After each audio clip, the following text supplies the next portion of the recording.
relationship from parenting to marriage to friendships. And so the relationship expert and my good friend, Dr. Les Parrott, is here to join us. So thanks, Les, for being on. Always good to be with you, Rachel. This is going to be fun to talk about. So the big common denominator in relationships, especially with marriage, is that, you have a man and a woman and they communicate differently. We're like two totally different beings, right? So I'm curious, from your side of studying this for years and years and years, decades and decades, how men and women communicate differently. Well, I love this question because communication is the lifeblood of a relationship. The health of a relationship will rise or fall based on how well the two of you communicate, whether that's in marriage or friendship or anything else. And so understand how to kind of bridge that gender gap when it comes to communication really comes down to understanding one word that's for men is so vitally important, and one word for women that is so vitally important. And that is, and this is based on decades of research, by the way, a woman by the name of Deborah Tannen spearheaded this research, incredible finding. She basically found that the number one goal for a man in conversation is what we refer to as report talk. Okay. In other words, a guy, we like to be in the know. We want the report. We want to be brought up to speed. We want the information.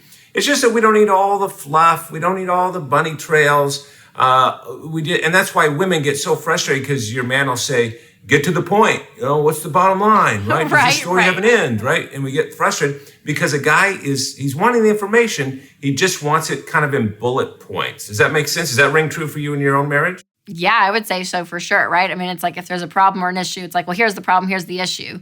It's like, yeah, right. And it sounds like a problem that our friends have had. Like I can just kind of go off in this whole tangent. So yeah, totally. So the report talk, yep. Yeah, and so your husband's going, okay, big deal about the neighbors right now. We're talking about us. Just kind of stay on topic here, Yes. So we want the report. And I'll literally sometimes come home at the end of the day and say to Leslie, hey, give me the report. I'll literally say that. In other words, how are the boys? Do they have homework? What's for dinner? Did you get the mail? Give me the information I need to function in this home tonight. I want the report. Yep. Not so for women. Women have a compulsive need for what the researchers call not report talk, but rapport. Rapport talk.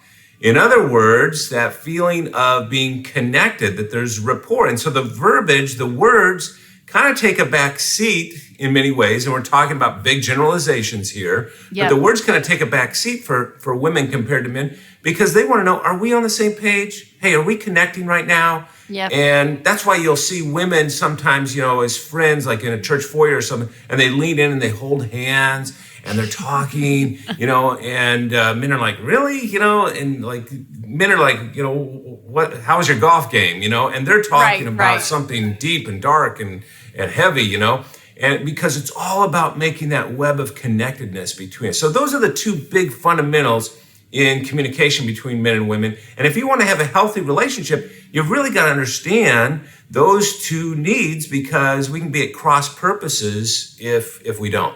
Yes, and those two things can function even in a friendship, right? If a guy-girl friendship, or even, I think between even, a dad and his daughters, or a mom and her sons, right? I mean, like all aspects of life, you can kind of function on those two words, report and rapport, and over generally speaking, like you said, it rings true, and it really does. And I think women, and I assuming you would agree with this, are more emotional beings overall, right?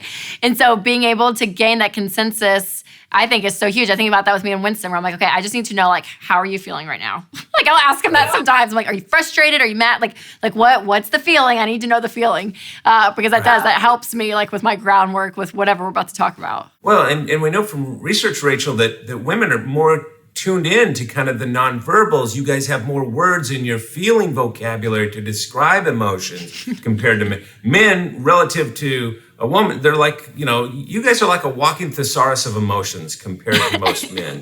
And, you ask most guys, how are you feeling? Fine. I'm not hungry. I'm good, And so it's just, there is that gap. There's no doubt about that. But we can bridge it. That's the good news. It's a lifetime of work, whether it's in friendships, family relationships, or otherwise, but we can bridge that gap and make it much smaller for sure. That's so good. So just knowing overall the health of relationships, so dependent on communication, and knowing men and women communicate very differently and come at different approaches is so key to know. So I think that that's just a good overall understanding, a nugget that we can for sure take away. The bridge to doing that is to clarify content and reflect feeling. That's what we both need to be doing on both sides of the equation, is making sure we accurately understand each other and we're tuned into the emotional message of that for men and for women. And maybe that can sound more challenging for men, but it's really not, because what women will sometimes do, Rachel, is project their feelings or their emotions onto their man, and the guy goes, well, I guess so. I didn't know I was feeling that way until you told me I was, Yes. And so, but that's the bridge. Clarify content, reflect feelings. I love it. So great. So smart. Les, thank you so much for being on. Always enjoy your wisdom. Thank you.